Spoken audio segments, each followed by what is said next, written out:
నమస్కారం. బ్రిటిష్ వ్యతిరేక తిరుగుబాట్లు. బ్రిటిష్ వారు 1615 సంవత్సరంలో వర్తకం కొరకు భారతదేశానికి వచ్చారు. భారతదేశానికి వర్తకం కొరకు వచ్చినటువంటి బ్రిటిష్ వారు 1757 సంవత్సరంలో బెంగాల్లో ప్లాసీ యుద్ధం ద్వారా రాజకీయ అధికారాన్ని స్థాపించారు. ఎప్పుడైతే బ్రిటిష్ వారు భారతదేశంలో బెంగాల్ అనే ప్రాంతంలో రాజకీయ అధికారాన్ని స్థాపించారో అదే బెంగాల్లో బ్రిటిష్ వారికి వ్యతిరేకంగా తిరుగుబాట్లు అనేవి జరిగినవి. ఈ తిరుగుబాటు ఎవరు చేశారు అంటే మొట్టమొదటిసారిగా పక్కీరులు, సన్యాసులు అనేవాళ్ళు బ్రిటిష్ వారికి వ్యతిరేకంగా తిరుగుబాటు చేశారు. పక్కీరులు, సన్యాసులు బ్రిటిష్ వారికి వ్యతిరేకంగా తిరుగుబాటు చేయడం అనేది జరిగింది. పక్కీరులు, సన్యాసులు తిరుగుబాటు చేశారు. ఈ తిరుగుబాటులో రైతులు కూడా పాల్గొన్నారు. రైతుల యొక్క తిరుగుబాటును బ్రిటిష్ వారు అణచివేశారు. ఈ రైతుల యొక్క తిరుగుబాటును అణచివేయడాన్ని నిరసిస్తూ ఫెరైజీలు అనే ముస్లింలు బ్రిటిష్ వారికి వ్యతిరేకంగా తిరుగుబాటు చేశారు. బ్రిటిష్ వారు 1757 సంవత్సరంలో ప్లాసీ యుద్ధం ద్వారా బెంగాల్లో రాజకీయ అధికారాన్ని స్థాపించారు. ఇమీడియట్లీ బ్రిటిష్ వారికి వ్యతిరేకంగా బెంగాల్లో పక్కీరులు, సన్యాసులు అనే వాళ్ళు తిరుగుబాటు చేశారు. ఈ తిరుగుబాటులో రైతులు పాల్గొన్నారు. ఈ రైతుల యొక్క ఉద్యమాన్ని బ్రిటిష్ వారు కఠినంగా అణచివేశారు. రైతుల యొక్క ఉద్యమాన్ని అణచివేయడాన్ని నిరసిస్తూ ఫెరైజీ అనే ముస్లింలు బెంగాల్లో బ్రిటిష్ వారికి వ్యతిరేకంగా తిరుగుబాటు చేయడం అనేది జరిగింది. అంటే ఏ ప్రాంతంలోనైతే ఎవరైతే నష్టపోతున్నారో వాళ్ళు మాత్రమే బ్రిటిష్ వారికి వ్యతిరేకంగా తిరుగుబాటు చేయడం అనేది జరుగుతుంది. ఆ తర్వాత మహారాష్ట్ర మధ్యప్రదేశ్ ప్రాంతంలో గిరిజనుల యొక్క తిరుగుబాటు జరిగినాయి. మహారాష్ట్ర మధ్యప్రదేశ్లలో బిల్లులు అనేక గిరిజనులు బ్రిటిష్ వారికి వ్యతిరేకంగా తిరుగుబాటు చేశారు. బిల్లులు అనేవాళ్ళు ఏ ప్రాంతంలో తిరుగుబాటు చేశారు అది మనకి ఎగ్జామినేషన్లో అడిగే క్వశ్చన్. మహారాష్ట్ర మధ్యప్రదేశ్లో తిరుగుబాటు చేశారు. బిల్లుల యొక్క తిరుగుబాటు ఎప్పటి నుంచి ఎప్పటి వరకు జరిగింది? 1817 సంవత్సరం నుంచి 1831 సంవత్సరం వరకు బిల్లుల యొక్క తిరుగుబాటు అనేది జరిగింది. ఆ తర్వాత బెంగాలు, బీహార్లలో సంతాలులు అనేవారు తిరుగుబాటు చేశారు. కేవలము బెంగాలు, బీహార్ రాష్ట్రాలలో సంతాలులు తిరుగుబాటు చేశారు. రాజస్థాన్ రాష్ట్రంలో మేర్ అనే జాతి వారు తిరుగుబాటు చేశారు. బెంగాల్, బీహార్, ఒరిస్సా కోలులు అనేవాళ్ళు తిరుగుబాటు చేశారు. వీళ్ళందరూ కూడా గిరిజనులు. ఉదాహరణకు మనకి ఎగ్జాంపుల్ ఏమవుతాడంటే బిల్లులు అనే గిరిజనుల యొక్క తిరుగుబాటు ఈ క్రింది ప్రాంతంలో ఎక్కడ జరిగిందో గుర్తించండి అంటారు. బిల్లులు అనే వాళ్ళు ఎక్కడ చేశారంటే తిరుగుబాటు మహారాష్ట్ర, మధ్యప్రదేశ్లో తిరుగుబాటు చేశారు. తర్వాత ఈ క్రింది గిరిజనుల తిరుగుబాట్లలో మేర్ అనే జాతి వారు ఏ ప్రాంతంలో తిరుగుబాటు చేశారు? రాజస్థాన్ ప్రాంతంలో మేర్ అనే జాతి వారు తిరుగుబాటు చేశారు. కోలుల యొక్క తిరుగుబాటు భారతదేశంలో ఏ ప్రాంతంలో జరిగింది? బెంగాల్, బీహార్, ఒరిస్సా ప్రాంతంలో కోలుల యొక్క తిరుగుబాటు జరిగింది. ఆ తర్వాత సంతాలుల యొక్క తిరుగుబాటు బెంగాల్, బీహార్లలో సంతాలుల యొక్క తిరుగుబాటు జరిగింది. ఈశాన్య భారతదేశంలో ఉటిరాట్ సింగ్ అనేట ఆయన తిరుగుబాటు చేశాడు. ఈశాన్య భారతదేశంలో ఉటిరాట్ సింగ్ తిరుగుబాటు చేశాడు. ఈ ఉటిరాట్ సింగ్ అనేట ఆయన గిరిజనులకు నాయకత్వం వహించడం అనేది జరిగింది. ఈ మొత్తం కూడా ఉత్తర భారతదేశము, ఈశాన్య భారతదేశంలోనే జరిగినవి.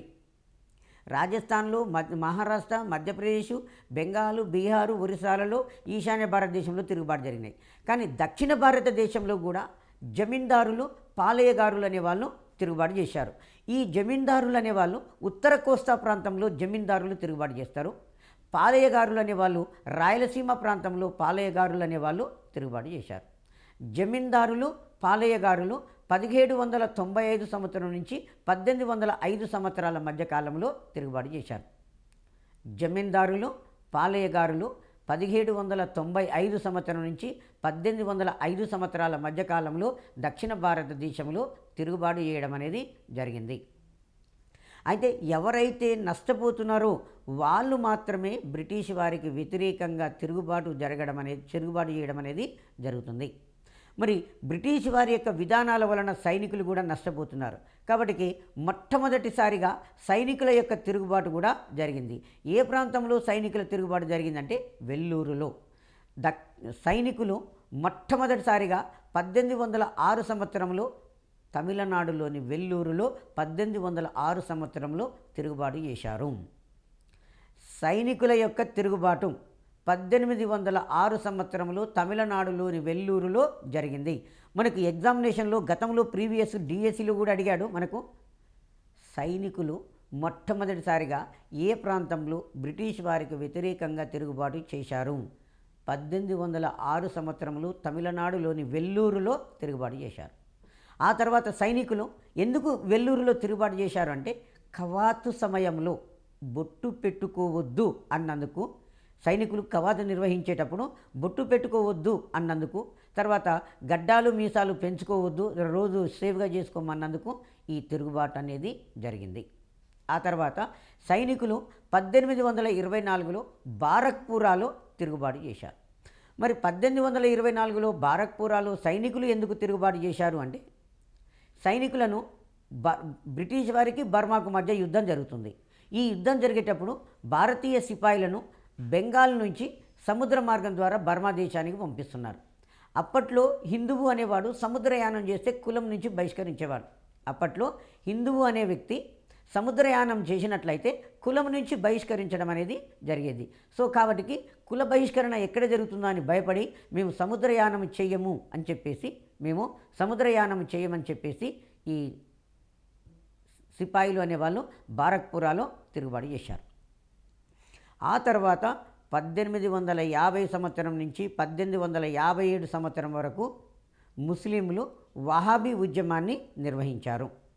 వహాబీ ఉద్యమము సిక్కులకు బ్రిటిష్ వారికి వ్యతిరేకంగా ముస్లింలు నిర్వహించారు. చాలా ఇంపార్టెంట్. వహాబీ ఉద్యమము ఎవరి చేత నిర్వహింపబడిందంటే ముస్లింల చేత నిర్వహింపబడింది. ఎవరికి వ్యతిరేకంగా నిర్వహించబడిందంటే బ్రిటిష్ వారికి సిక్కులకు వ్యతిరేకంగా వహాబీ ఉద్యమం అనేది నిర్వహించబడింది. వహాబీ ఉద్యమము 1830 సంవత్సరం నుంచి 1857 సంవత్సరాల మధ్యకాలంలో ఈ వహాబీ ఉద్యమం అనేది నిర్వహింపబడింది. 1857 తిరుగుబాటు, సిపాయిల తిరుగుబాటును కొంతమంది చరిత్రకారులు, కొంతమంది భారత జాతీయ నాయకులు ప్రథమ భారత స్వాతంత్ర సంగ్రామము అని పిలిచారు. ప్రథమ భారత స్వాతంత్ర సంగ్రామం అని ఏ తిరుగుబాటును పిలుస్తాము అంటే 1857 సిపాయిల తిరుగుబాటును పిలవడం అనేది జరిగింది. విడి సావర్కర్, వినోద్ దామోదర్ సావర్కర్ అనే అతను ఈ 1857 సిపాయిల తిరుగుబాటును ప్రథమ భారత స్వాతంత్ర సంగ్రామము అని పిలవడం అనేది జరిగింది. తర్వాత ఈ 1857 సిపాయిల తిరుగుబాటుకు కారణం చెప్పుకోవాలంటే డలహౌసీ అనుసరించినటువంటి విధానాలు. డలహౌసీ భారతదేశంలో గవర్నర్ జనరల్గా పనిచేసినప్పుడు రాజ్య సంక్రమణ సిద్ధాంతం అనే దాన్ని ప్రవేశపెట్టిండు. అంటే భారతీయ రాజులకు ఎవరికైనా పుత్ర సంతానం లేకపోతే వారు దత్తత తీసుకునేవాళ్ళు వాళ్ళంతటా వారు. అలా కాకుండా భారతీయ రాజులు ఎవరైనా దత్తత తీసుకోవాలంటే గవర్నర్ జనరల్ యొక్క అనుమతి అనేది తప్పనిసరి. అలా ఎవరైనా అనుమతినివ్వండి అని చెప్పి విజ్ఞాపన పత్రం పెట్టుకుంటే దాన్ని నిరాకరించేసారు. వారు చనిపోయిన తర్వాత వారి రాజ్యాన్ని తన రాజ్యంలో విలీనం చేసుకునేవాడు. ఇలా ఈ రాజ్య సంక్రమణ సిద్ధాంతం ద్వారా సతారా, నాగపూర్, ఝాన్సీ మొదలైన రాజ్యాలను డలహౌసీ ఆక్రమించాడు. అదేవిధంగా అయోధ్య బేగములకు అన్యాయం చేశాడు. అన్యాయం చేసి అయోధ్య ప్రాంతాన్ని కూడా డలహౌసీ ఆక్రమించాడు. ఆ తర్వాత డలహౌసీ ఏమని ప్రకటించాడంటే చివరి పీష్వా రెండో బాజీరావు ఆయనకు పుత్ర సంతానం లేకపోతే నానాసాహెబ్ అనే వాడిని దత్తత తీసుకున్నాడు. కాబట్టి ఆయన డలహౌసీ ఏం చెప్పాడంటే పీష్వా దత్తపుత్రుడైనటువంటి నానాసాహెబ్కు భరణాన్ని నిరాకరిస్తున్నాను అని ప్రకటించాడు. డలహౌసీ చివరి పీష్వా రెండవ బాజీరావు యొక్క దత్తపుత్రుడైనటువంటి నానాసాహెబ్కు భరణాన్ని నిరాకరించడం అనేది జరిగింది. ఆ తర్వాత లార్డ్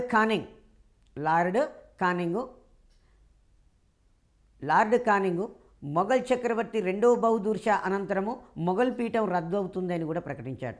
డల్హౌసీ ఏం చెప్పాడు అంటే చివరి పీష్వా రెండవ బాజీరావు యొక్క దత్తపుత్రుడైనటువంటి నానాసాహెబ్కు భరణాన్ని మేము ఇవ్వము అని డల్హౌసీ ప్రకటిస్తే, లార్డ్ కానింగ్ ఏం చేశాడంటే చివరి మొఘల్ చక్రవర్తి రెండవ బహదూర్ షా తనంతరం మొఘల్ పీఠం రద్దవుతుందని చెప్పేశాడు. ఇది ఈ పీష్వా పదవి రద్దు కావడమేమో మహారాష్ట్ర ప్రజలలో భయాందోళనకు కారణమైంది. అట్లాగే ఈ మొఘల్ చక్రవర్తి పీఠాన్ని రద్దు చేస్తా అంటే భారతదేశంలో ముస్లింలలో ఆందోళనకు గురి కావడం అనేది జరిగింది. పైగా డల్హౌసీ ఏం చేశాడంటే 1856 సంవత్సరంలో భారతదేశంలో వితంతు పునర్వివాహం చట్టసమ్మతమే అని చేశాడు.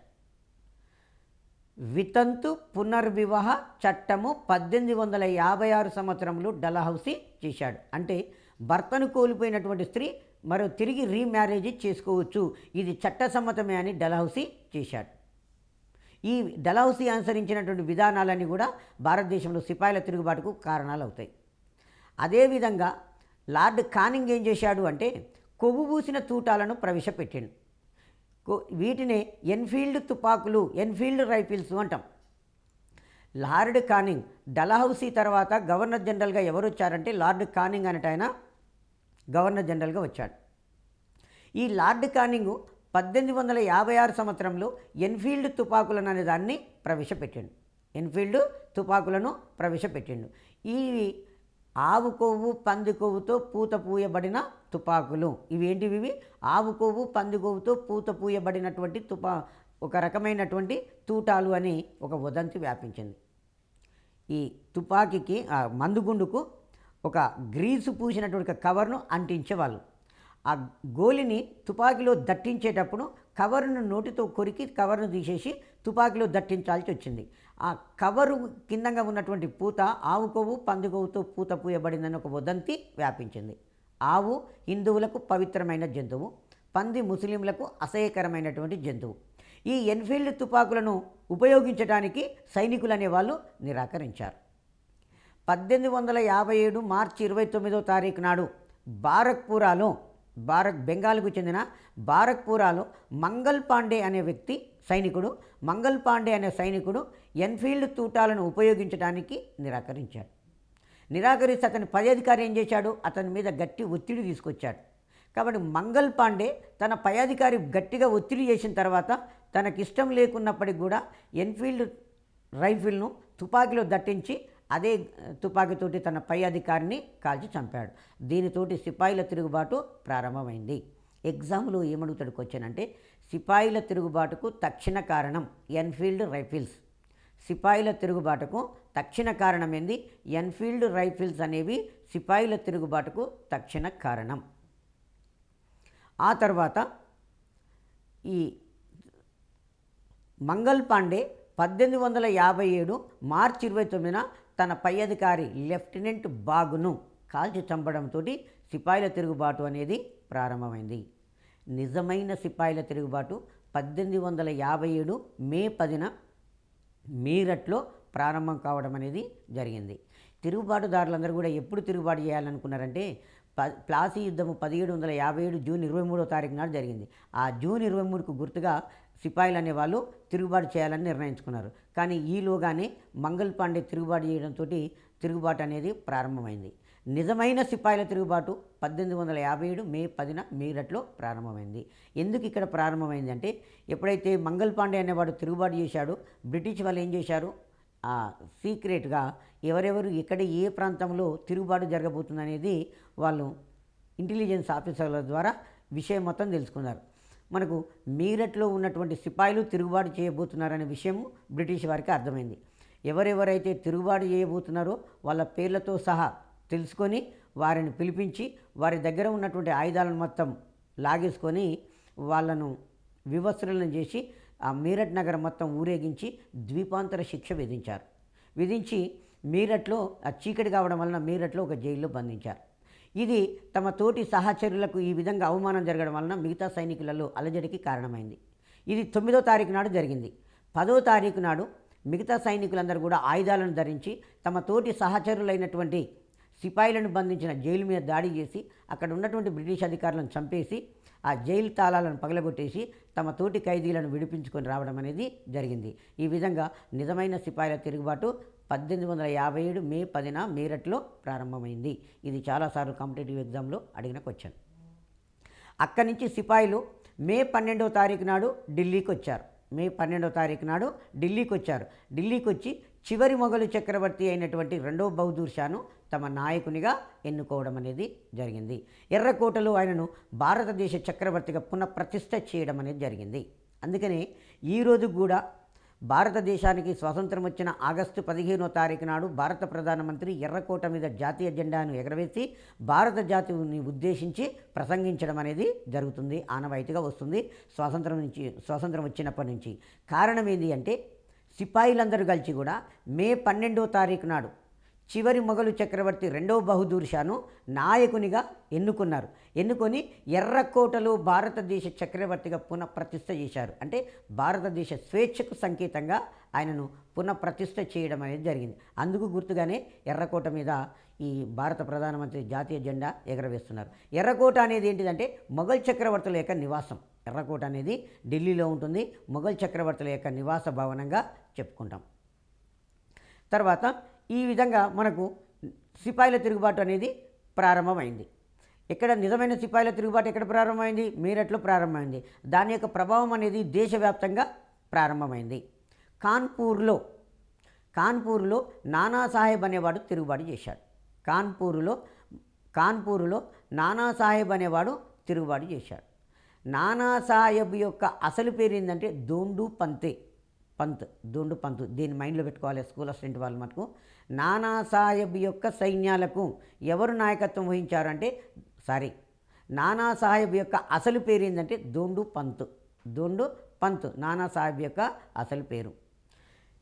ఈ నానాసాహెబ్ ఎవరంటే చివరి పీష్వా రెండవ బాజీరావు యొక్క కుమారుడు. నానాసాహెబ్ యొక్క సైన్యాలకు అతని మిత్రుడైనటువంటి తాంతియా తోపే నాయకత్వం వహించాడు.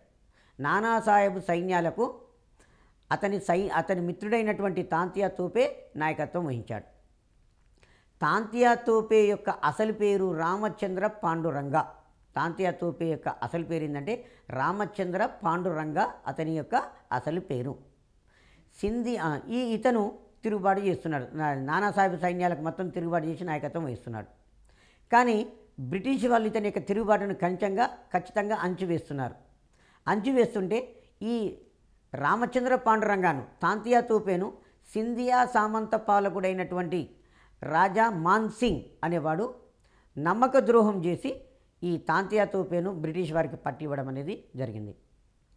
బ్రిటిష్ వారు కఠిన విధానాలను అనుసరించేసి కాన్పూర్లో జరిగిన తిరుగుబాటును అంచువేస్తుంటే నానాసాహెబ్ అనేవాడు నేపాల్ దేశానికి పారిపోతాడు. తాంతియా తోపే కూడా పారిపోవాలని ప్రయత్నం చేస్తే సింధియా సామంత పాలకుడైనటువంటి రాజా మాన్సింగ్ మీరు మా దగ్గరికి రండి, నేను మీకు ఆశ్రమిస్తామని చెప్పేసి పిలిపించి అతన్ని ఒక రూమ్లో బంధించి నమ్మక ద్రోహం చేసి బ్రిటిష్ వారికి సమాచారాన్ని తెలియజేస్తాడు. ఈ విధంగా రాజా మాన్సింగ్ చేసినటువంటి ద్రోహం వలన తాంతియా తోపే బ్రిటిష్ వారికి పట్టుబడిన తర్వాత తాంతియా తోపేను 1859 సంవత్సరంలో ఉరిదీయడం అనేది జరిగింది. ఇక్కడ స్కూల్ అసిస్టెంట్ వాళ్ళు నానాసాహెబ్ యొక్క అసలు పేరు గుర్తుపెట్టుకోవాలి, తాంతియా తోపే యొక్క అసలు పేరు గుర్తుపెట్టుకోవాలి. నానాసాహెబ్ యొక్క అసలు పేరు ఏంటంటే దోండు పంత్. నానాసాహెబ్ యొక్క అసలు పేరు ఏంది? దోండు పంత్. తర్వాత తాంతియా తోపే యొక్క అసలు పేరు ఏంటంటే రామచంద్ర పాండురంగ. నానాసాహెబ్ పేరేంది? దోండు పంత్ అసలు పేరు. తాంతియా తోపే అసలు పేరు రామచంద్ర పాండురంగ.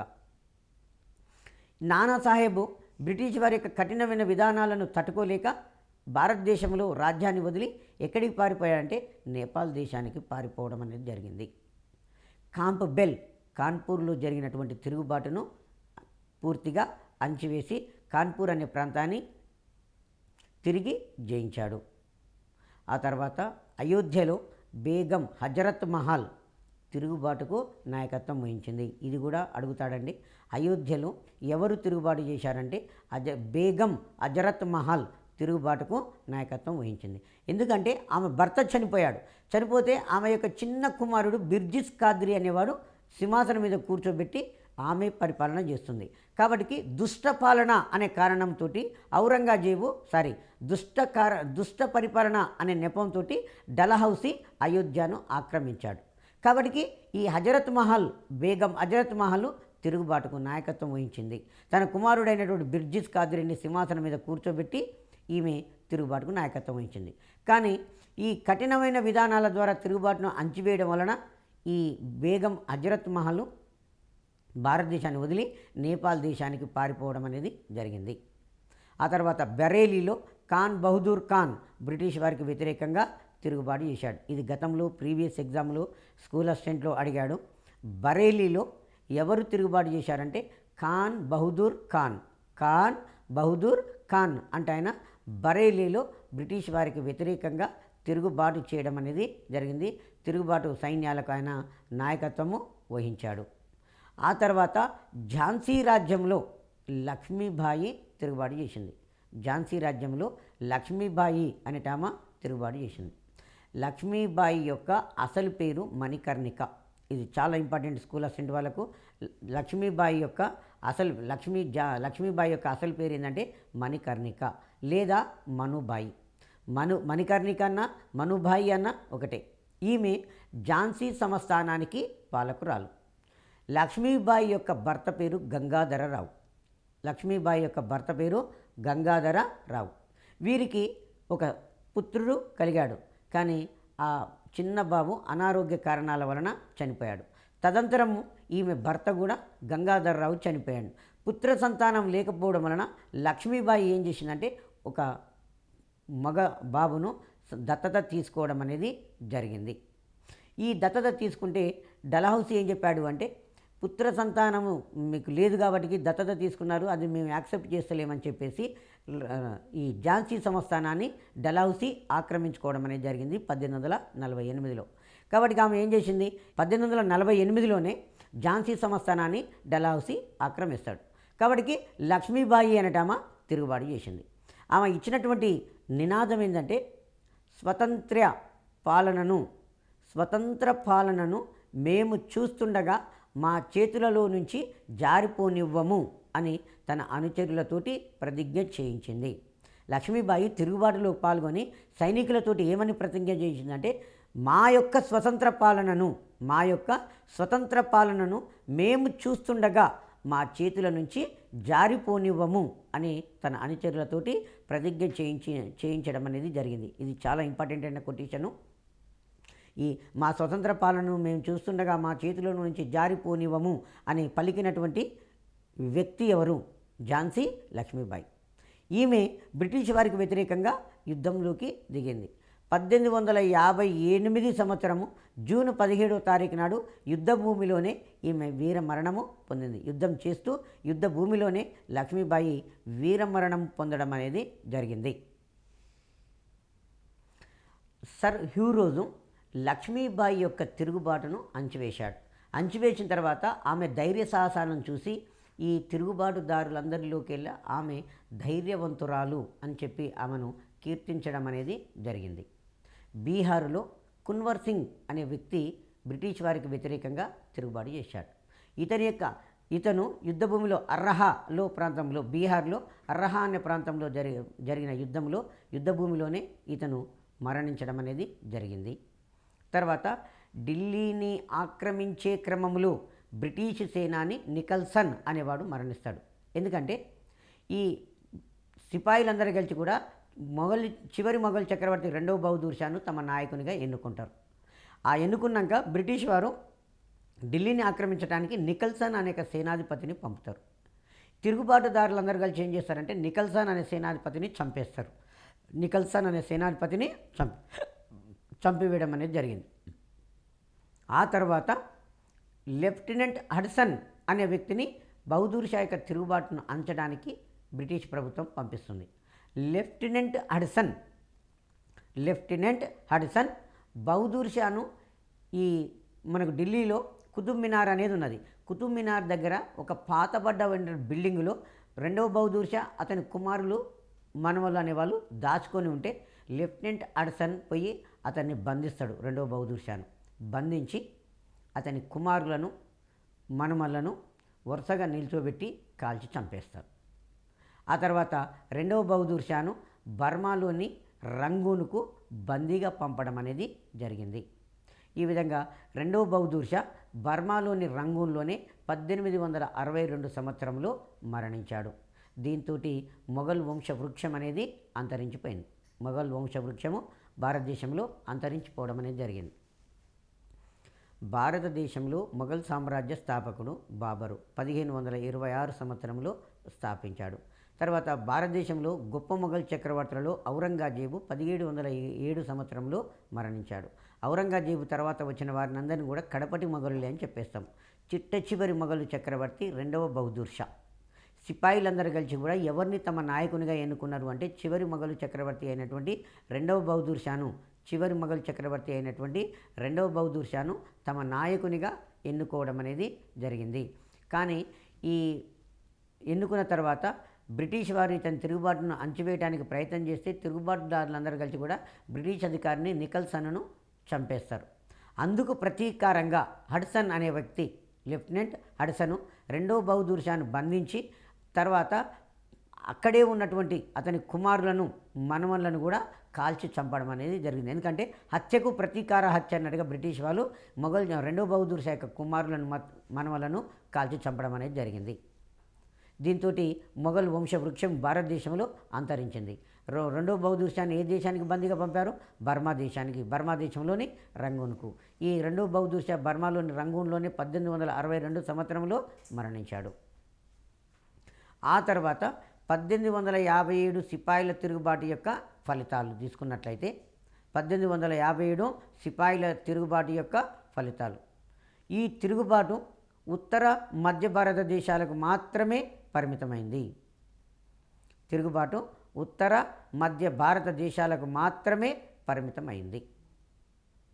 భారతదేశ వ్యాప్తంగా ఈ తిరుగుబాటు జరగలేదు. భారతదేశం మొత్తంలో కూడా తిరుగుబాటు జరగలేదు. కేవలము ఉత్తర మధ్య భారతదేశాలకే జరిగింది.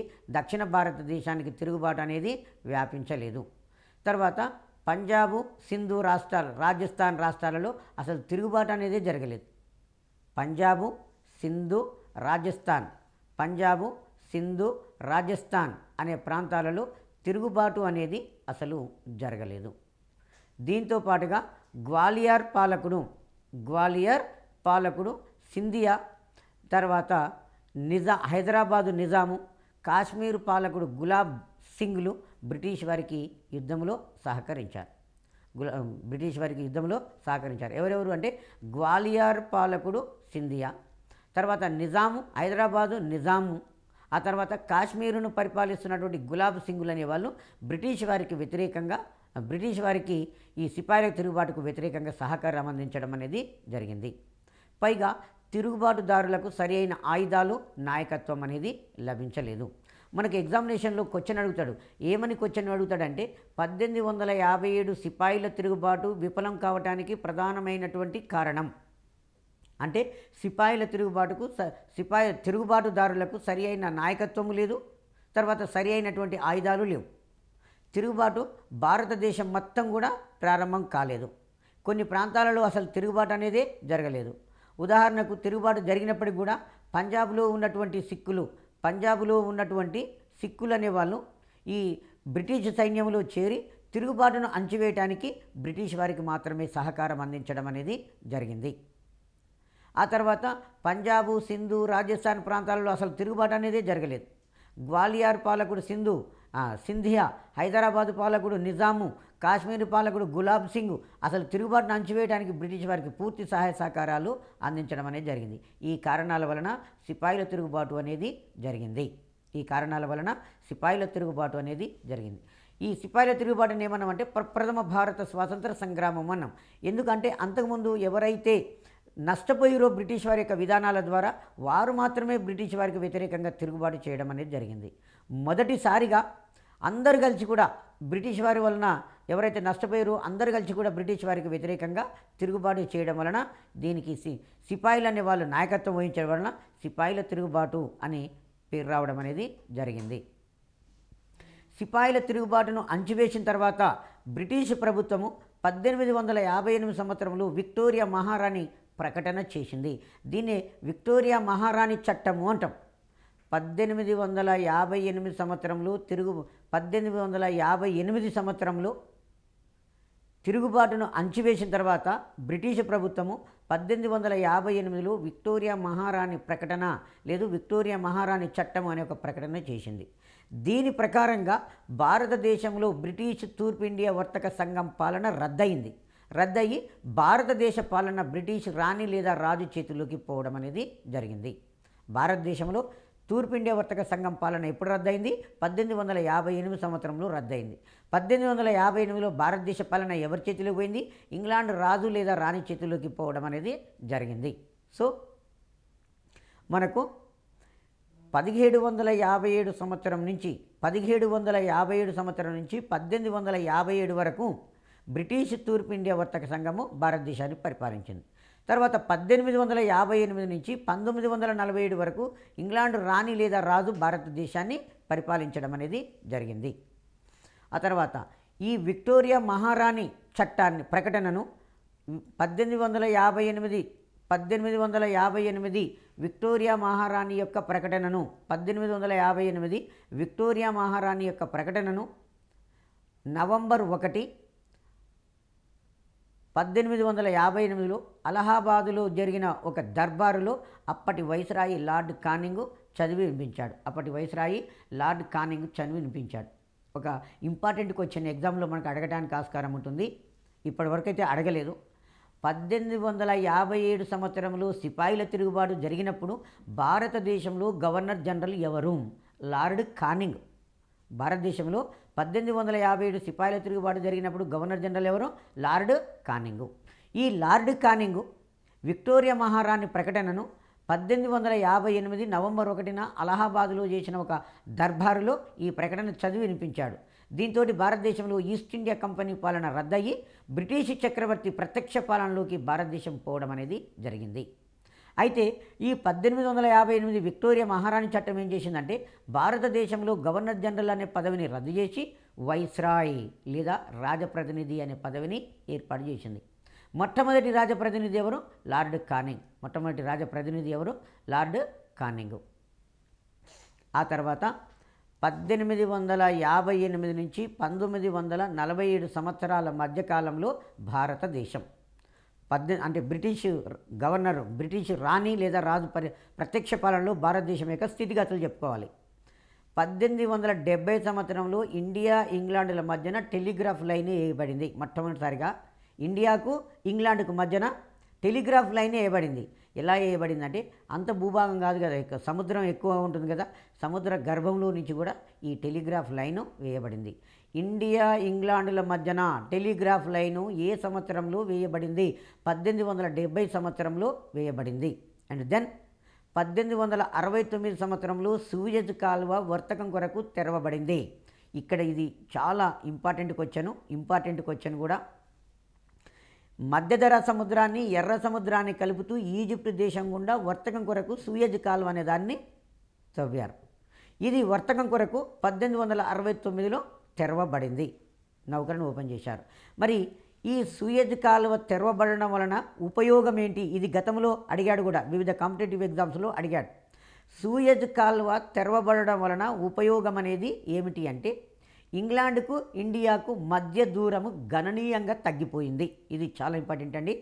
సూయజ్ కాలువ తెరవబడడం వలన ఉపయోగం ఏంటంటే ఇంగ్లాండ్ దేశానికి ఇండియా దేశానికి మధ్యన దూరం గణనీయంగా తగ్గిపోయింది. ఎందుకంటే ఇంతకుముందు ఈ సూయజ్ కాలువ తెరవబడక ముందు ఇంగ్లాండ్ దేశం యొక్క నౌకలు భారతదేశానికి రావంటే ఇంగ్లాండ్ దేశం నుంచి బయలుదేరి అట్లాంటిక్ మహాసముద్రం గుండా ప్రయాణించుకుంటూ ఆఫ్రికా పశ్చిమ తీరం గుండా ప్రయాణం చేసుకుంటూ ఆ తర్వాత కేప్ ఆఫ్ గుడ్ హోప్ను చుట్టి మొజాంబిక్ మెడగాస్కర్ల మధ్య ప్రయాణం చేస్తూ అక్కడి నుంచి అరేబియా సముద్రంలోకి ప్రవేశించి ఆ తర్వాత ముంబై ఓడరేవుని చేరేవాళ్ళు. ఇలా లాంగ్ అయిపోతుండేది. కానీ ఇప్పుడేమైంది? ఇంగ్లాండ్ నౌకలు ఇంగ్లాండ్ నుంచి బయలుదేరి మధ్యధరా సముద్రంలోకి ప్రవేశించి మధ్యధరా సముద్రంలో నుంచి సూయజ్ కాలువ ద్వారా ఎర్ర సముద్రంలోకి వచ్చి ఎర్ర సముద్రం నుంచి అరేబియా సముద్రంలోకి ప్రవేశించి ముంబై ఓడరేవుని చేరుతుంది. ఇలా సూయజ్ కాలువ తెరవబడడం వలన ఉపయోగం ఏంటంటే ఇండియా ఇంగ్లాండ్ల మధ్య దూరం తగ్గింది. దీన్ని మైండ్లో పెట్టుకోవాలి విద్యార్థులు. సూయజ్ కాల్వ తెరవబడడం వలన ఉపయోగం ఏంటంటే ఇండియా ఇంగ్లాండ్ల మధ్య దూరము తగ్గబడింది. ఆ తర్వాత 1860 సంవత్సరంలో మన దేశంలో తొలిసారిగా బడ్జెట్ తయారు చేయబడింది. భారతదేశంలో బ్రిటిష్ వారి కాలంలో 1860 సంవత్సరంలో మొట్టమొదటిసారిగా బడ్జెట్ అనే దానిని తయారు చేశారు. తర్వాత 1860 సంవత్సరం నుంచి కూడా మన దేశంలో ఆదాయపు పన్నును విధించడము ప్రారంభించారు. 1860 సంవత్సరం నుండి మన దేశంలో ఆదాయపు పన్నును విధించడము ప్రారంభించారు. 1860 సంవత్సరం నుండి మన దేశంలో ఆదాయపు పన్నును విధించడం. 1860లో మన దేశంలో మొదటిసారిగా బడ్జెట్ను తయారు చేశారు.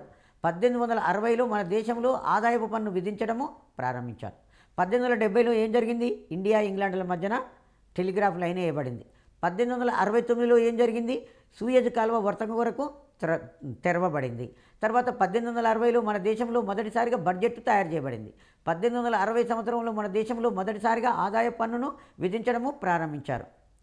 దాదాపు భారతదేశంలో 1858 సంవత్సరంలో 562 సంస్థానాలు ఉన్నాయి. ఇటీవల కొత్త పుస్తకాలలో ఏమున్నదంటే 550 సంస్థానాలు అని ఉన్నాయి. కాబట్టి మనం కొత్త పుస్తకాన్ని ప్రామాణికంగా తీసుకుందాం. భారతదేశంలో 1858 సంవత్సరం నాటికి, అంటే మన దేశానికి స్వాతంత్రం వచ్చే నాటికి, ఎందుకంటే విక్టోరియా మహారాణి చట్టం ప్రకారంగా 1858 విక్టోరియా మహారాణి చట్టం ప్రకారంగా బ్రిటిష్ వారు ఏం చెప్పారంటే ఒక ఖచ్చితమైన హామీని ఇచ్చారు. భారతదేశంలో ఉన్నటువంటి స్వదేశీ రాజ్యాలను మేము ఆక్రమించమని చెప్పారు. అంతకుముందు ఏం చేశారు? యుద్ధాల ద్వారా జయించారు, లేకపోతే సైన్య సహకార పద్ధతి ద్వారా, రాజ్య సంక్రమణ సిద్ధాంతం ద్వారా భారతదేశంలో స్వదేశీ సంస్థానాలను కబలించడం జరిగింది. ఎప్పుడైతే 1857 సిపాయిల తిరుగుబాటు జరిగిందో విక్టోరియా మహారాణి ప్రకటన ద్వారా స్ట్రిక్ట్లీగా వాళ్ళు చెప్పేశారు, భారతదేశంలో ఉన్నటువంటి స్వదేశీ సంస్థానాలను మేము ఎట్లాంటి పరిస్థితుల్లో వాటిని జయించము అని చెప్పేశారు. కాబట్టి పాత పుస్తకంలో 562 సంస్థానాలు అని ఉంటే కొత్త పుస్తకంలో 550 సంస్థానాలు ఉన్నాయి. భారతదేశానికి 1947లో స్వాతంత్రం వచ్చే నాటికి అంటున్నాం. ఈ 550 సంస్థానాలను లేదు 562 సంస్థానాలను ఇండియన్ యూనియన్లో విలీనం చేసిన మహనీయుడు ఎవరంటే సర్దార్ వల్లభాయ్ పటేల్. ఉక్కు మనిషి అంటాం.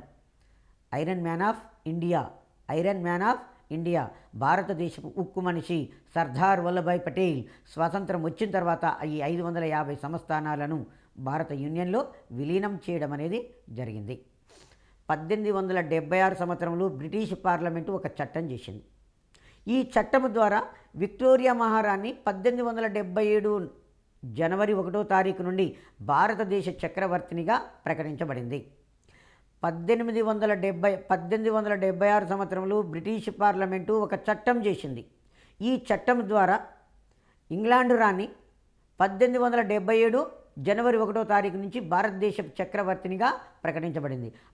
అంతకుముందేమో విక్టోరియా మహారాణి చట్టం ప్రకారం భారతదేశ పాలన చేతిలోకి తీసుకుంది. కానీ భారతదేశ రాణిగా కూడా ఎప్పుడు ప్రకటించబడిందంటే 1877 జనవరి 1 నుంచి ఇంగ్లాండ్ రాణి భారతదేశ రాణిగా ప్రకటించబడింది. బ్రిటిష్ వారు ఈ ఆఫ్ఘనిస్తాన్ మీద 1839 సంవత్సరంలో దాడి చేసి దోస్త్ మహమ్మద్ అనే వారిని ఓడించి దానిని ఆక్రమించుకోవడం అనేది జరిగింది. ఎందుకు బ్రిటిష్ వారు భారతదేశం యొక్క, అంటే ఇప్పుడు పాకిస్తాన్ దేశము భారతదేశంలో భాగమే, భారతదేశం యొక్క వాయవ్య ప్రాంతంలో ఉన్న దేశం ఏదంటే ఆఫ్ఘనిస్తాన్. ఆఫ్ఘనిస్తాను భారతదేశానికి రష్యా దేశానికి మధ్యలో ఉన్నది సరిహద్దు ప్రాంతంగా. ఈ రష్యా దేశం కాక ఒకవేళ ఆఫ్ఘనిస్తాన్ మీద ఆధిపత్యం సాధిస్తే తదనంతరం అది భారతదేశం మీద దాడి చేసి భారతదేశాన్ని ఆక్రమించుకుంటుందేమనే భయము ఇంగ్లీష్ వారికి పట్టుకున్నది. కాబట్టి ఈ ఇంగ్లీష్ ప్రభుత్వం బ్రిటిష్ వారు ఏం చేశారంటే 1839 సంవత్సరంలో ఆఫ్ఘనిస్తాన్ మీద దాడి చేసి దాని పరిపాలకుడు దోస్త్ మహమ్మద్ అనేవాడిని ఓడించారు. కానీ ఈ ఆఫ్ఘన్లందరూ కూడా స్వతంత్ర కాంక్ష కలిగిన వాళ్ళు బ్రిటిష్ వారికి వ్యతిరేకంగా తిరుగుబాటు చేసి మళ్ళీ దోస్త్ మహమ్మద్ను ఎన్నుకున్నారు. మళ్ళీ తర్వాత రెండవసారి కూడా బ్రిటిష్ వారు 1878 సంవత్సరంలో ఈ ఆఫ్ఘనిస్తాన్ మీద దండయాత్ర చేశారు. కానీ ఈసారి కూడా ఫెయిల్యూర్ అయ్యారు. రెండవసారి 1878 సంవత్సరంలో ఆఫ్ఘనిస్తాన్ మీద దండయాత్ర చేసి విఫలం కావడం అనేది జరిగింది. దాని తదనంతరము 1824 సంవత్సరంలో 1824 నుంచి 1826 సంవత్సరం వరకు 1824 నుంచి 1826 సంవత్సరం వరకు బ్రిటిష్ వారికి బర్మాకు మధ్యన యుద్ధం జరిగింది. దీన్ని మొదటి బర్మా యుద్ధము అని పిలుస్తాం. ఈ యుద్ధంలో బ్రిటిష్ వారు విజయం సాధిస్తారు, బర్మా ఓడిపోతుంది. ఆ తర్వాత 1852లో మళ్ళీ బర్మాపై దండెత్తి కొంత భాగాన్ని జయిస్తారు. ఆ తర్వాత ఈ బర్మా దేశంలో ఫ్రెంచి వారు బర్మా మీద దాడి చేసి ఎగువ బర్మాలో తమ పలుకుబడిని ఫ్రెంచి వారు పెంచుకుంటారు. ఎక్కడ ఫ్రెంచి వారు బర్మాను తమ ఆధీనంలోకి తీసుకుంటారనే భయంతో బ్రిటిష్ వారు బర్మా మీద దాడి చేసి బర్మాను ఓడించి 1885 సంవత్సరంలో పూర్తిగా బర్మా దేశాన్ని తన రాజ్యంలో కలిపివేసుకోవడం అనేది జరిగింది. ఈ విధంగా బర్మా దేశము 1885 సంవత్సరంలో బ్రిటిష్ రాజ్యంలో భాగమైంది. 1885 అంటే మనకు ఇంకొకటి సంఘటన కూడా గుర్తుకొస్తుంది. భారత జాతీయ కాంగ్రెస్ను స్థాపించింది కూడా 1885లోనే. బర్మాను బ్రిటిష్ వారు ఆక్రమించిన సంవత్సరం కూడా 1885 సంవత్సరంలోనే. బ్రిటిష్ వారు బర్మాకు ఎప్పుడు స్వాతంత్రం ఇచ్చారంటే 1948 సంవత్సరంలో. ఇక్కడ మనం ఒక రెండు అంశాలను మనం గుర్తుపెట్టుకోవాలండి. ఎందుకంటే ఈ భారతదేశంతో పాటుగా బర్మా దేశాన్ని, శ్రీలంకను బ్రిటిష్ వాళ్ళు ఆక్రమించారు. శ్రీలంకను 1798లో ఆక్రమించి 1948లో శ్రీలంకకు స్వాతంత్రం ఇచ్చారు. 1885లో బర్మాను ఆక్రమించి 1948లో బర్మా దేశానికి బ్రిటిష్ వారు స్వాతంత్రం ఇవ్వడం అనేది జరిగింది. ఆ తర్వాత బీహార్లోని పూసా పట్టణంలో ఇంపీరియల్ ఇన్స్టిట్యూట్ ఆఫ్ అగ్రికల్చర్ అనే ఒక సంస్థ స్థాపించబడింది. ఇంపీరియల్ ఇన్స్టిట్యూట్ ఆఫ్ అగ్రికల్చర్ అనే సంస్థ ఏర్పాటు చేసింది. ఈ సంస్థ యొక్క ఉద్దేశం ఏంటంటే భారతదేశంలో వ్యవసాయ రంగంలో శిక్షణ ఇవ్వడం అనేది జరిగింది. సో కాబట్టి ఏమడుగుతాడంటే బీహార్లోని పూసా అనే పట్టణంలో ఇంపీరియల్ ఇన్స్టిట్యూట్ ఆఫ్ అగ్రికల్చర్ సంస్థను ఏర్పాటు చేశారు. ఎగ్జామ్లో ఏం క్వశ్చన్ అంటే ఇంపీరియల్ ఇన్స్టిట్యూట్ ఆఫ్ అగ్రికల్చర్ అనే సంస్థను ఎక్కడ ఏర్పాటు చేశారు అంటే బీహార్లోని పూసా పట్టణంలో ఏర్పాటు చేశారు. వ్యవసాయ పరిశోధనలో శిక్షణ ఇవ్వడం ఈ సంస్థ యొక్క ముఖ్య ఉద్దేశము. ఆధునిక పద్ధతులలో వ్యవసాయాన్ని ఎలా సాగు చేయాలనో భారతీయ రైతులకు శిక్షణ ఇవ్వటానికి ఇది స్థాపించబడింది. ఆ తర్వాత 1943 సంవత్సరంలో బెంగాల్లో చాలా తీవ్రమైన కరువు సంభవించింది. చాలా ఇంపార్టెంట్ ఈ క్వశ్చను. భారతదేశంలో బెంగాల్ రాష్ట్రంలో 1943 సంవత్సరంలో చాలా తీవ్రమైన కరువు అనేది సంభవించింది. ఆ తర్వాత 1946 సంవత్సరంలో భారతదేశంలో బొంబాయిలో ఉన్న రాయల్ నౌకాదళము తిరుగుబాటు చేసింది. ఇది కూడా గతంలో ఒక కాంపిటేటివ్ ఎగ్జామ్లో అడిగాడు. భారతీయ నౌకాదళము ఏ సంవత్సరంలో తిరుగుబాటు చేసింది? 1946 సంవత్సరంలో. 1946 సంవత్సరంలో భారతీయ నౌకాదళము బ్రిటిష్ వారికి వ్యతిరేకంగా తిరుగుబాటు చేసింది. 1943 సంవత్సరంలో బెంగాల్లో చాలా తీవ్రమైనటువంటి కరువు సంభవించింది. మనకు 1939 నుంచి 1945 సంవత్సరాల కాలంలో రెండవ ప్రపంచ యుద్ధం జరిగింది. ఈ రెండవ ప్రపంచ యుద్ధ కాలంలో జపాన్ దేశం అనేది భారతదేశం తూర్పు తీర ప్రాంతాల మీద దాడి చేసి బర్మా దేశాన్ని ఆక్రమించింది. చాలా ఇంపార్టెంట్ అండి. జపాన్ దేశము రెండవ ప్రపంచ యుద్ధ కాలంలో భారతదేశం యొక్క తూర్పు ప్రాంతాల మీద దాడి చేసి బర్మా దేశాన్ని ఆక్రమించింది. ఇంకా చెప్పుకోవాలంటే జపాన్ దేశము ట్రింకోమలి, తమిళనాడులో ఉన్నటువంటి ట్రింకోమలి, విశాఖపట్టణాల మీద కూడా దాడి చేస్తుంది. జపాను తమిళనాడులో ఉన్నటువంటి ట్రింకోమలి, ఆ తర్వాత విశాఖపట్టణాల మీద కూడా జపాన్ దేశం అనేది దాడి చేస్తుంది రెండవ ప్రపంచ యుద్ధ కాలంలో. డల్హౌసీ కాలంలో కొత్తగా పబ్లిక్ వర్క్స్ డిపార్ట్మెంటు శాఖ అనేది ఏర్పాటు చేశారు. ఈ పబ్లిక్ వర్క్స్ డిపార్ట్మెంట్ శాఖ యొక్క ముఖ్య ఉద్దేశం ఏంటంటే వ్యవసాయ కాలువల త్రవ్వకము చేపట్టడము. ఎందుకంటే భారతదేశంలో వ్యవసాయం చేసుకోవడానికి పెద్దగా కాలువలు అనేవి లేవు. కాబట్టి ఆ కాలువల త్రవ్వకం చేపట్టడానికి, తర్వాత రహదారులను ఏర్పాటు చేసుకోవడానికి పబ్లిక్ వర్క్స్ డిపార్ట్మెంట్ శాఖను ప్రభుత్వం అనేది డల్హౌసీ కాలంలో స్థాపించబడింది. ఇందులో గంగా నదికి త్రవ్వినటువంటి కాల్వలు వీటిలో చాలా ప్రధానమైనవి. గంగా నదికి త్రవ్వినటువంటి కాల్వ చాలా ప్రధానమైనటువంటివి. భారతదేశంలో పబ్లిక్ వర్క్స్ డిపార్ట్మెంట్ శాఖ ఎవరి కాలంలో ఏర్పాటు చేయబడింది? ఇది ఎగ్జామ్లో అడిగే question, important. Public works department అంటే డల్హౌసీ కాలంలో. ఆ తర్వాత రిప్పన్ 1880 సంవత్సరం నుంచి 1884 సంవత్సరాల మధ్య కాలంలో రాజప్రతినిధిగా పనిచేశాడు. రిప్పన్ 1880 సంవత్సరం నుంచి 1884 సంవత్సరాల మధ్య కాలంలో రాజప్రతినిధిగా పనిచేశాడు. ఇతని కాలంలో కాలువల త్రవ్వకము ఎక్కువగా చేపట్టారు. ఆ తర్వాత బీహార్లోని ఇంపీరియల్ ఇన్స్టిట్యూట్ ఆఫ్ అగ్రికల్చర్ అనే సంస్థ కూడా రిప్పన్ కాలంలోనే ఏర్పాటు చేయబడింది. 1845 సంవత్సరంలో భారతదేశంలో బొగ్గు గనులలో పని ప్రారంభమైంది. ఇంపార్టెంట్ అండి. భారతదేశంలో బొగ్గు గనులలో పని ఏ సంవత్సరంలో ప్రారంభమైంది? 1845 సంవత్సరంలో భారతదేశంలో బొగ్గు గనులలో పని ప్రారంభమైంది. ఆ తర్వాత బాలగంగాధర్ తిలక్ ఈయన జాతీయోద్యమంలో భాగంగా వందే మాతర ఉద్యమం చేపట్టాడు. వందే మాతర ఉద్యమం యొక్క ముఖ్యమైన నినాదం ఏంటంటే స్వదేశీ వస్తు స్వీకరణ, విదేశీ వస్తు బహిష్కరణ అని చెప్పిండు. దీనివలన భారతదేశంలో స్వదేశీ పరిశ్రమలు స్థాపించడానికి ఒక అనువైనటువంటి మార్గము ఏర్పడింది. ఇందులో ముఖ్యంగా జంషెడ్జీ టాటా అంటే ఆయన the Tata Iron and steel కంపెనీని జంషెడ్పూరాలో 1905 సంవత్సరంలో స్థాపించాడు. చాలా ఇంపార్టెంట్ అండి. భారతదేశంలో మొట్టమొదట స్థాపించబడినటువంటి ఇనుము ఉక్కు కర్మాగారము 1905 సంవత్సరంలో జంషెడ్పూరాలో జంషెడ్జీ టాటా స్థాపించాడు. దాన్ని the Tata Iron and Steel Company అంటాం. దీన్ని టిస్కో అంటాం, TISCO, Tata Iron and Steel Company. భారతదేశంలో ప్రైవేటు రంగంలో మొట్టమొదటిగా స్థాపించబడినటువంటి ఇనుము ఉక్కు కర్మాగారము the Tata Iron and Steel Company. 1818 సంవత్సరంలో భారతదేశంలో మొదటి ఫ్యాక్టరీ చట్టం చేశారు. దీని ద్వారా కార్మికుల యొక్క స్థితిగతులను మెరుగుపరచడానికి ప్రయత్నం చేశారు. 1818 సంవత్సరంలో భారతదేశంలో మొదటి ఫ్యాక్టరీ చట్టము చేశారు. ఈ చట్టం ద్వారా కార్మికుల యొక్క స్థితిగతులను మార్చడానికి ప్రయత్నము చేశారు. లిట్టను వైస్రాయిగా ఉన్నప్పుడు 1878 సంవత్సరంలో ప్రాంతీయ భాషా పత్రికల చట్టం చేశాడు. అంటే భారతదేశంలో తయారవుతున్నటువంటి ప్రాంతీయ భాషలలో ఉన్నటువంటి పత్రికలు బ్రిటిష్ వారికి వ్యతిరేకంగా ఎలాంటి వార్తలు రాయొద్దని చెప్పి వాటి మీద ఆంక్షలు విధించాడు. భారతీయ భాషలలో ముద్రితమైనటువంటి పత్రికల మీద ఆంక్షలు విధించడం అన్నమాట. లిట్టన్ 1870 సంవత్సరంలో ప్రాంతీయ భాషా పత్రికల చట్టం చేశాడు. ప్రాంతీయ భాషా పత్రికల చట్టం ఎవరు చేశారు? లిట్టన్. ఏ సంవత్సరంలో? 1878 సంవత్సరంలో. 1878లో ప్రాంతీయ భాషా పత్రికల చట్టము చేశాడు. రిప్పను ఈ వైస్రాయిగా ఉన్నప్పుడు 1882 సంవత్సరంలో ప్రాంతీయ భాషా పత్రికల చట్టాన్ని రద్దు చేసింది. 1878 సంవత్సరంలో లిట్టను ప్రాంతీయ భాషలో ముద్రితమైనటువంటి పత్రికల మీద ఆంక్షలు విధిస్తే రిప్పన్ వైస్రాయిగా ఉన్నప్పుడు దాన్ని రద్దు చేశాడు.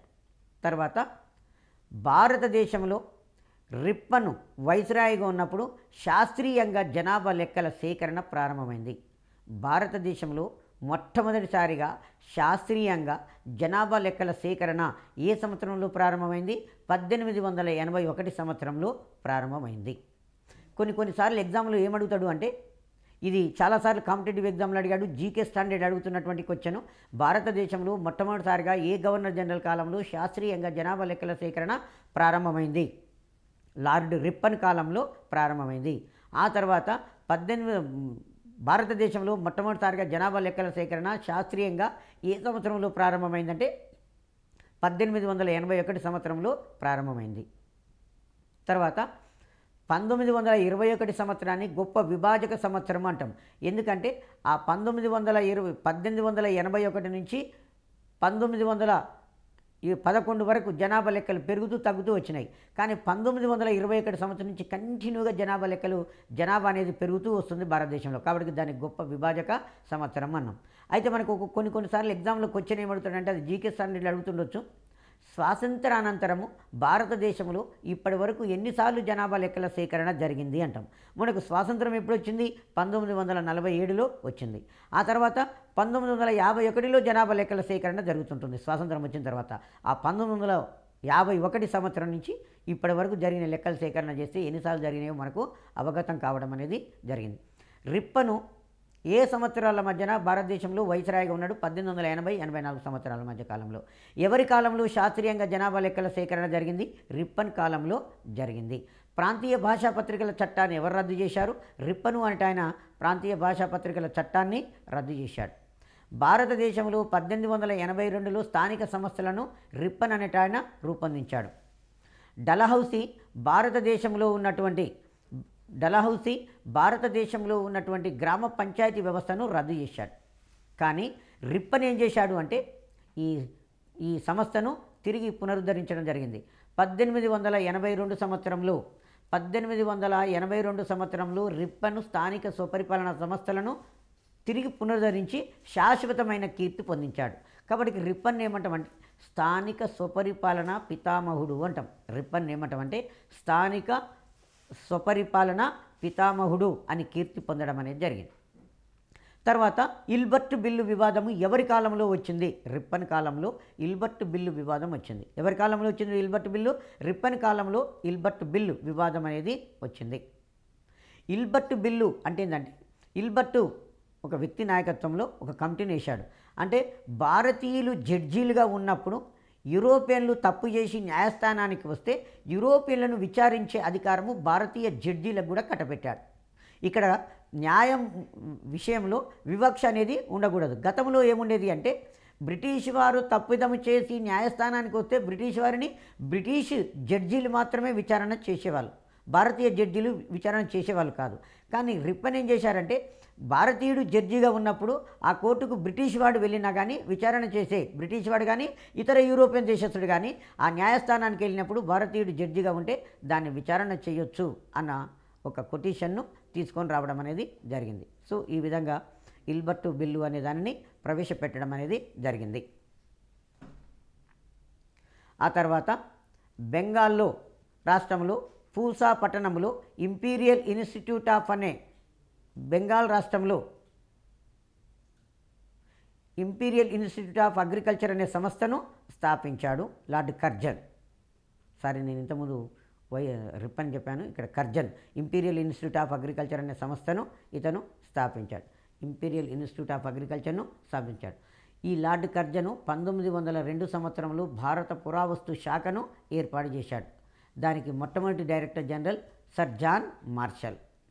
1904 సంవత్సరంలో భారతీయ విశ్వవిద్యాలయాల చట్టాన్ని 1904లో భారత విశ్వవిద్యాలయాల చట్టాన్ని కూడా ఇతను చేశాడు. ఆ తర్వాత 1905 సంవత్సరంలో బెంగాల్ను రెండుగా విభజించాడు. లార్డ్ కర్జన్ 1905 సంవత్సరంలో బెంగాల్ రాష్ట్రాన్ని రెండుగా విభజించారు.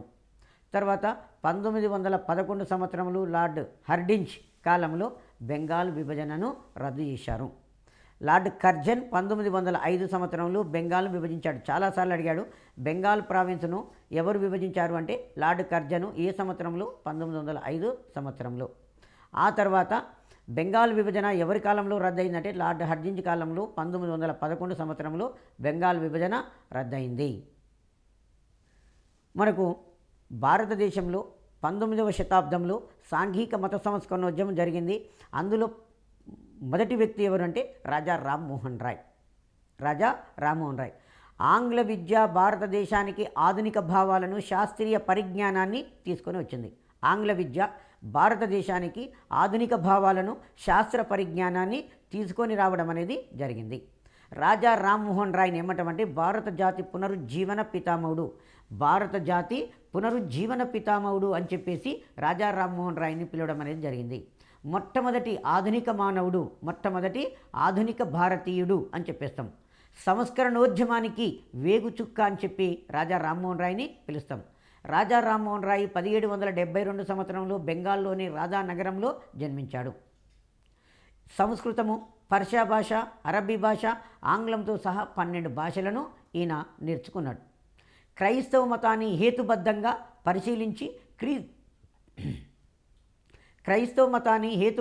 పరిశీలించి క్రీస్తు సూక్తులు అనే ఒక గ్రంథాన్ని ఆంగ్ల భాషలో రాశాడు. క్రీస్తు సూక్తులు అనే గ్రంథాన్ని ఆంగ్ల భాషలో రాశాడు. తర్వాత ఈ సతీ సహగమన అనే దురాచారాన్ని రూపుమాపడానికి రాజా రామ్మోహన్ రాయ్ కంకణబద్ధుడు కావడం అనేది జరిగింది. ఆ తర్వాత ఆంగ్ల విద్యను భారతదేశంలో ప్రవేశపెట్టడానికి కూడా రాజా రామ్మోహన్ రాయ్ ప్రధాన కారకుడు.